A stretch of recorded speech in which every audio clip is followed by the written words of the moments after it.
wabarakatuh. Tes. Bismillahirrahmanirrahim. Assalamualaikum warahmatullahi wabarakatuh. Ketemu lagi dengan saya Edi Sutisna dari Klub Pecinta Al-Quran.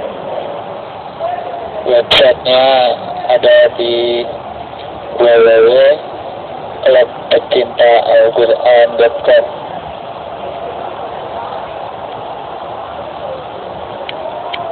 Saya sudah nulis beberapa buku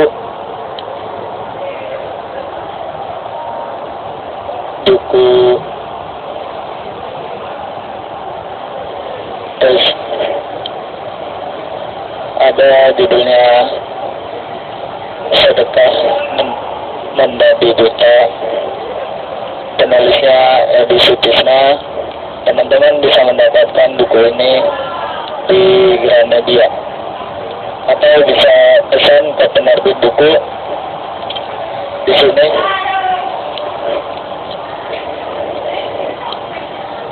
Buku ini ada 10 jilid ya, 10 jilid buku Sedekah Membabi Buta. Ada 10 jilid. Buku ini seperti buku cerita dan banyak tips and triknya. Salah satunya yang sering kita bahas, tips and trik kunci kehidupan, insya Allah ada di sini.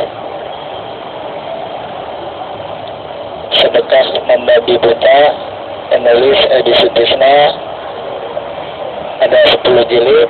Rata-rata buku ini tebalnya 300 halaman. 300 halaman.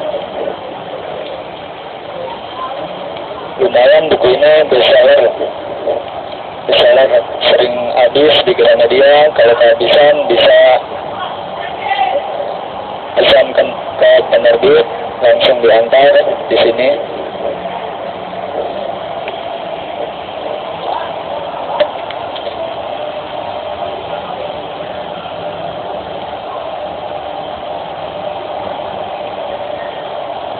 Ini buku jilid kedua.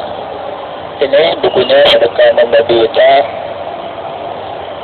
Buku ini berseri ya. Buku ini sambung menyambung. Jadi teman-teman usahakan kalau pengen lengkap ceritanya, mulai dari yang satu, yang kedua, terus sampai yang ke-10. Banyak tips and triknya. Pastinya tips and trik untuk dekat dengan Sang Pencipta, dekat dengan Allah ya.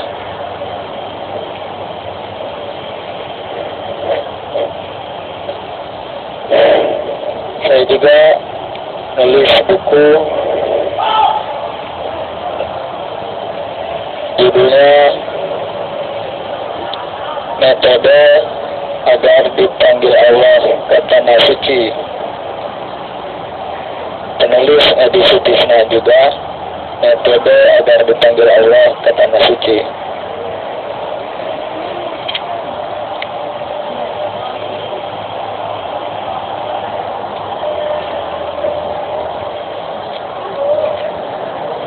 Ini bukunya berwarna air.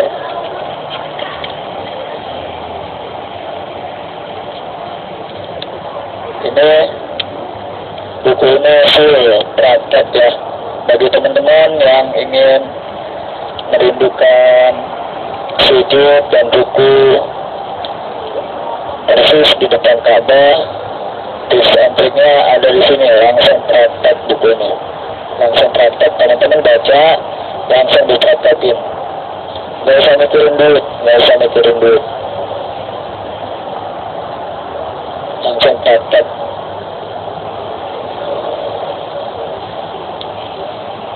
Buku ini juga bisa di-download di website klubpecintaalquran.com. Silakan download gratis dan berangkat. Saya udah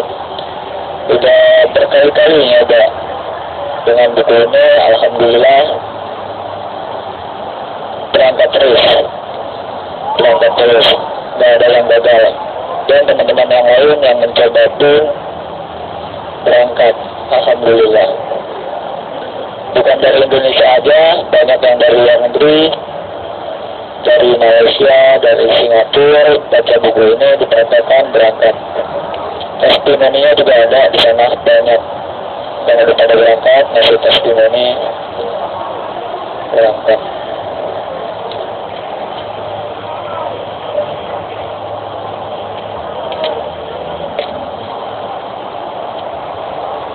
Alhamdulillah ya.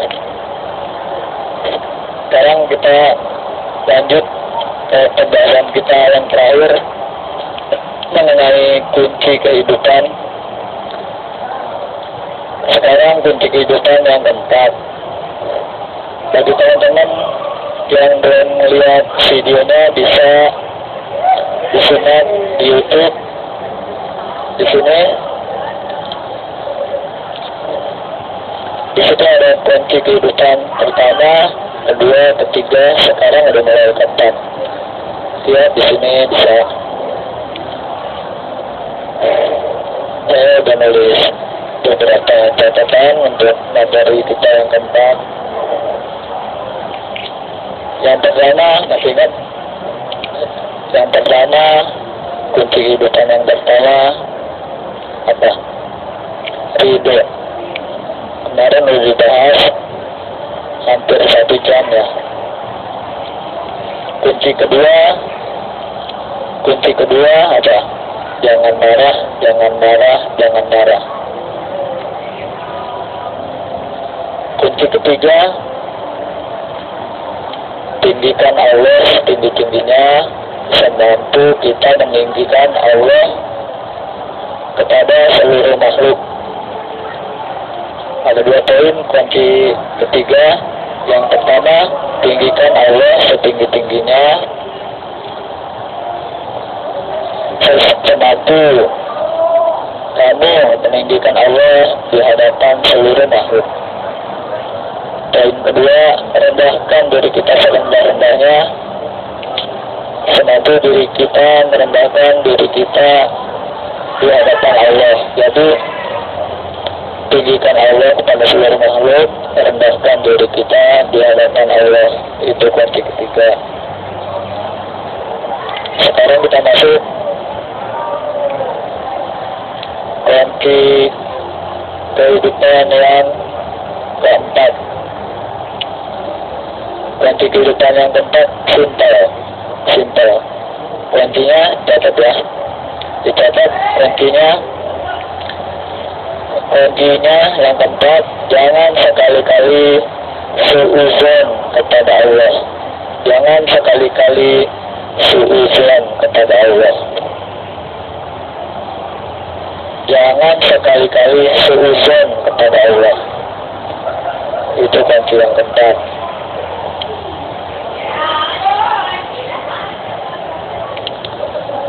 Kenapa kita nggak boleh suuzon kepada Allah? Yang pertama, mungkin nggak kira-kira Allah mencelakakan makhluk-makhluknya? Mungkin atau tidak Allah mencelakakan makhluk-makhluknya? Ada kemungkinan tidak? Nggak ada. Karena nggak penting bagi Allah mencelakakan makhluk-makhluknya. Nggak penting.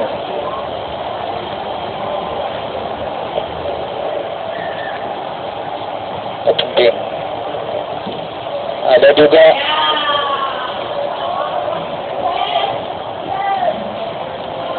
kita yang selalu mencelakakan diri kita sendiri. Kita yang selalu mencelakakan diri kita sendiri.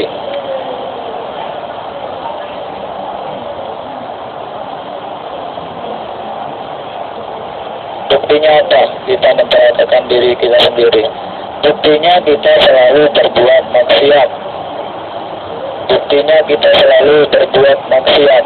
Selalu ya, berulang-ulang kita berbuat maksiat. Itu mencelakakan diri kita sendiri. Karena dosa dan maksiat harus dibayar. Catat, dosa dan maksiat harus wajib kita bayar.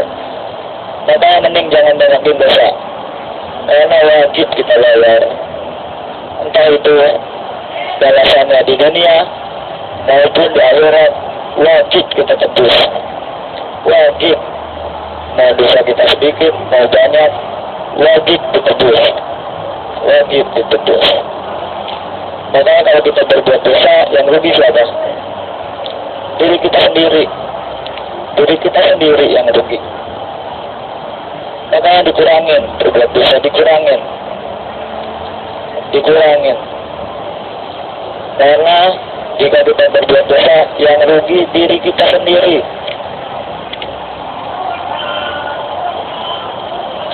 Kalau kita menzalimi orang lain, yang rugi siapa? Orang lain atau diri kita sendiri? Diri kita sendiri yang rugi. Karena nanti akan dibalas sama Allah.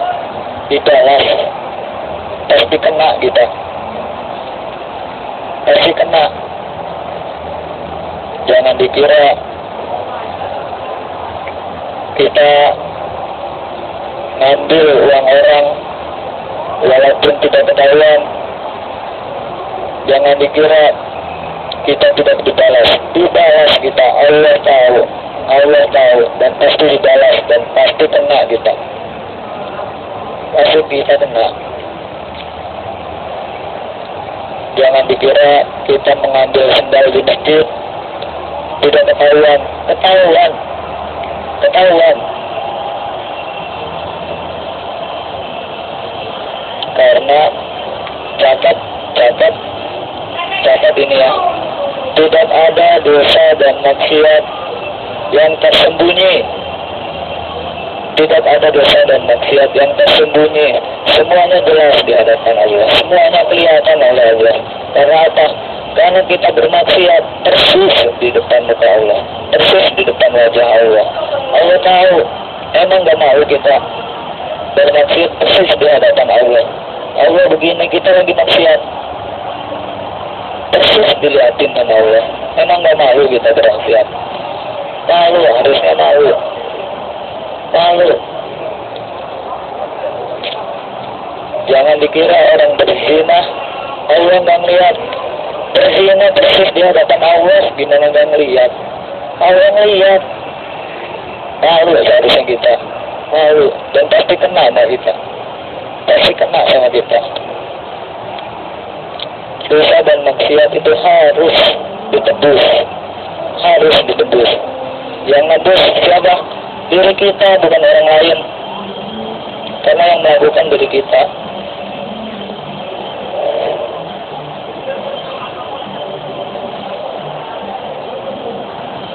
Dan mungkin kita melakukan maksiat terus orang lain yang nebus. Nggak mungkin orang tua kita yang nebus. Nggak mau dia nanti. Di akhirat juga suruh orang tua kita nebus. Nggak mau. Nggak mau. Sedangkan dosa dia aja udah banyak. Siapa yang mau nanggung dosa-dosa kita? Siapa? Nggak ada yang menanggung. Emang ada? Tanggung nih dosa-dosanya, saya kasih duit. Mau gak? Nggak mau. Nggak mau. Dan nggak bisa. Nggak bisa. Dosa dan maksiat wajib ditebus, harus ditebus, dan kita sendiri yang nebus. Kita sendiri yang nebus. Baik di dunia maupun di akhirat pasti dapat, pasti kita kena, pasti kita kena.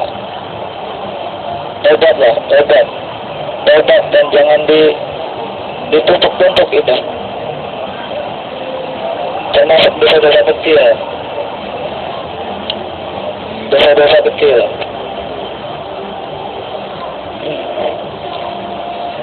Dosa-dosa kecil kita kumpul-kumpulkan, lama-lama sebesar gunung. Susah itu nanti nebusnya. Tebus, tebus dengan cara apa? Bertaubat.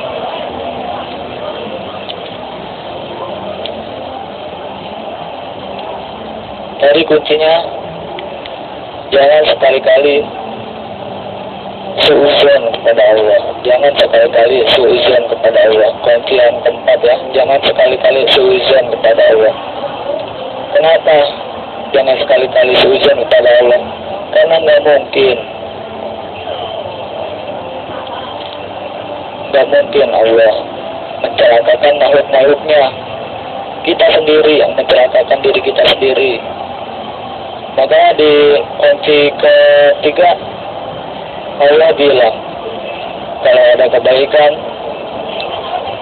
itu datangnya dari Allah. Kalau ada keburukan pasti dari kita sendiri, pasti itu. Karena Allah nggak mungkin ngasih sesuatu yang buruk, nggak mungkin. Kita yang melakukan keburukan, kita yang selalu berbuat maksiat,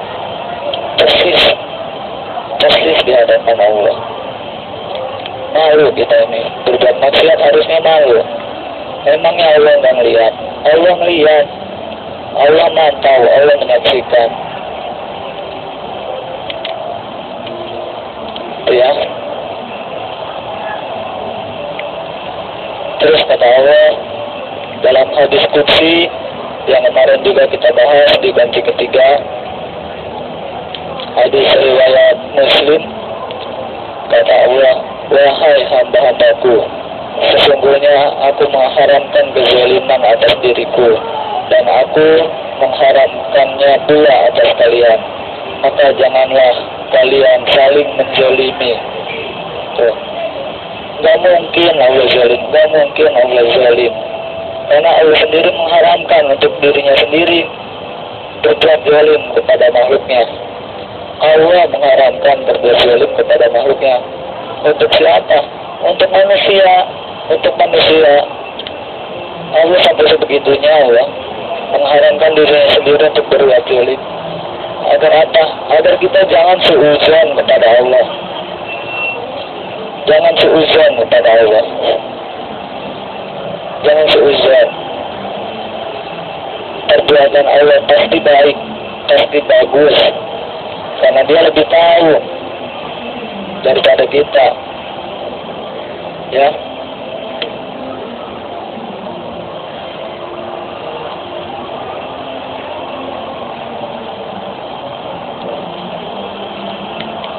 Artinya apa jangan suudzon? Jangan berpikiran negatif terhadap Allah.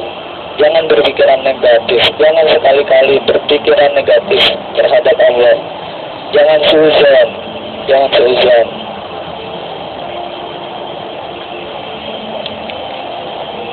Ya, Allah aja mengharamkan dirinya sendiri untuk berbuat zalim kepada makhluk-makhluknya. Kemudian Allah melarang manusia untuk berbuat zalim kepada dirinya sendiri dan kepada makhluk lain. Allah mengharamkan itu. Allah mengharamkan. Ya, jangan sekali-kali suudzon.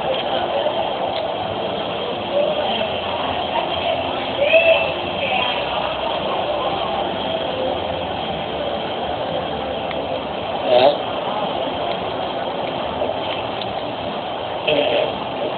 Coba. Ada seorang ibu mempunyai balita. Gimana? Kasih sayang ibu kepada anaknya bagaimana? Apa aja diturutin. Apa aja diturutin. Malam-malam anaknya nangis. Dia bangun. Dia bangun.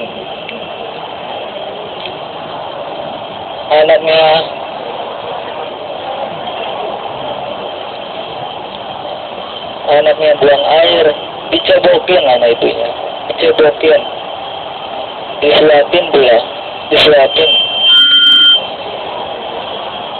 Karena saking sayangnya anak kepada ibunya.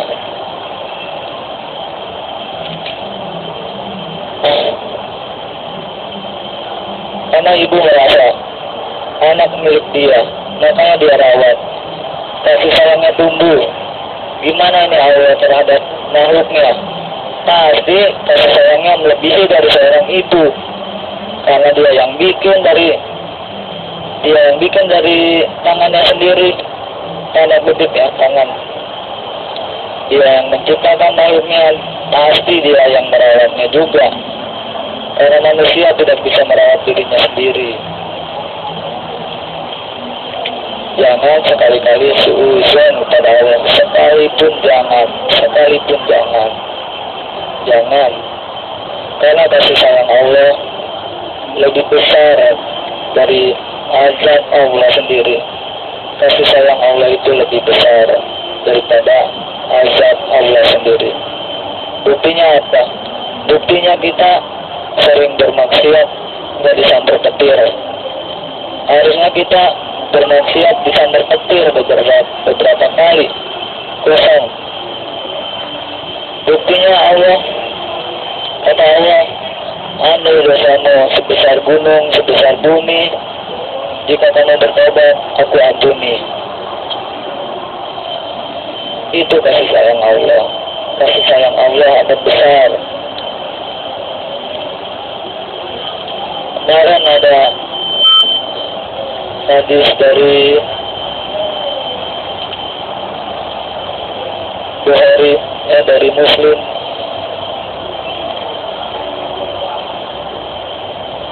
Katanya, kata Allah, wahai hamba-hambaku, kalian semua tersesat kecuali orang yang aku beri hidayah, maka mintalah hidayah kepadaku. Tuh, kasih sayangnya Allah ngegiring kita untuk meminta hidayah padanya agar kita tidak tersesat.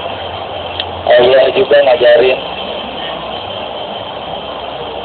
di surat Al-Fatihah, tunjukilah kami jalan yang lurus, yaitu jalan-jalan yang telah Engkau beri nikmat kepadanya, bukan jalan-jalan orang yang tersesat. Ihdinas siratal mustaqim, siratal ladzina an'amta 'alaihim ghairil maghdubi 'alaihim waladdallin. Allah ngajarin agar kita jangan tersesat. Kita disuruh minta sama Allah, minta jalan yang lurus, minta jalan yang sudah diberi nikmat di situ.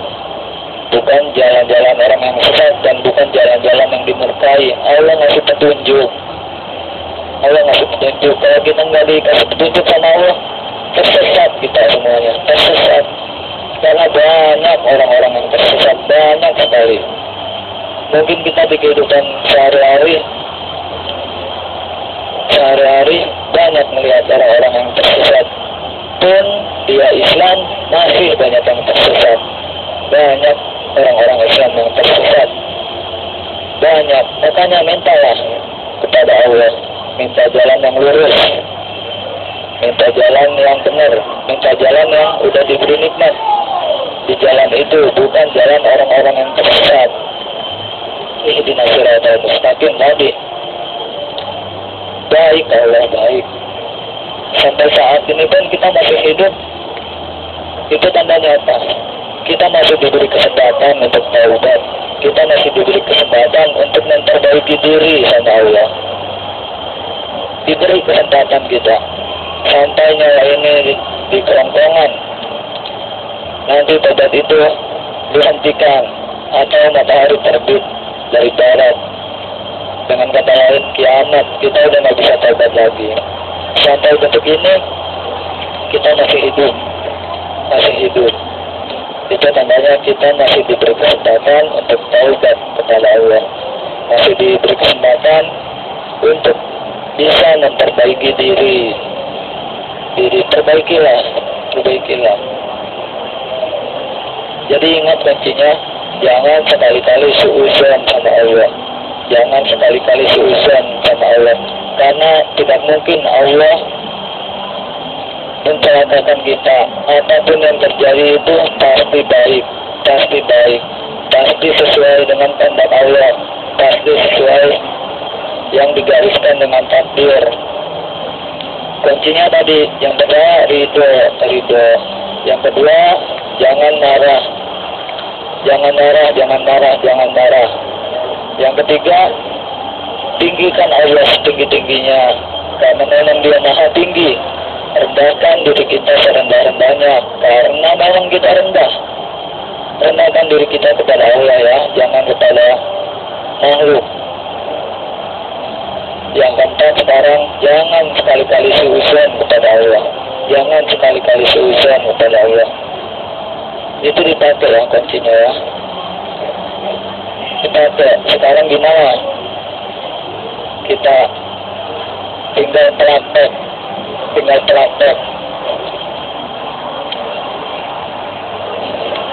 Kunci-kuncinya sudah saya kasih. Saya pun sudah mempraktekannya sebelum saya memberikan kepada teman-teman, dan alhamdulillah hidup ini enteng kalau dipakai kunci ini. Buka dengan kunci ini, buka. Bagi yang susah, buka kesusahan dengan kunci ini. Bagi yang punya masalah, buka dengan kunci ini. Insya Allah masalah kita akan terbuka dengan kunci ini. Mungkin segitu aja dulu ya. Nanti insya Allah kalau masih ada kesempatan, kita akan bahas pembahasan yang kalah pentingnya. Pembahasan yang penting-penting nanti insya Allah. Tinggal didoain aja nih. Tinggal didoain aja yang tausiah. Biar sehat, biar punya semangat untuk men-sharing ilmu ya. Jangan lupa ikuti juga kegiatan di klub pecinta Al-Quran. Banyak kegiatan di sana, kegiatan sosial. Di antaranya peduli yatim, peduli jompo, peduli duafa, dan perawatan masjid. Ada banyak kegiatan di sana. Buka websitenya, ikuti kegiatannya, kumpul-kumpul di sana bersama teman-teman yang lain. Peduli yatim, peduli jompo, peduli duafa, dan perawatan masjid. Ada juga di websitenya gerakan sedekah membabi buta. Di sini gerakan sedekah membabi buta. Karena insya Allah nanti kita bahas tentang sedekah, tentang keajaiban sedekah dan testimoni sedekah. Insya Allah ada kesempatan. Ya udah, segitu dulu dari saya. Sampai ketemu lagi di video-video berikutnya. Salam dari saya buat keluarga, buat anak, buat saudara-saudara yang lain, buat teman-teman yang lain. Semoga kita menuju jalan yang benar, jalan yang diridhoi Allah, jalan-jalan yang bisa mendekatkan diri kita ke Allah. Karena hidup buat apa lagi? Buat apa lagi hidup? Kecuali buat supaya kita dekat dengan Allah. Kalau kita udah dekat sama Allah, semuanya enteng. Kalau kita udah dekat sama Allah, karena Dia yang mengkonsep seluruh kehidupan ini. Nanti kita akan dikonsepkan sama Allah yang bagus, yang pas buat kita. Ada dulu. Assalamualaikum warahmatullahi wabarakatuh.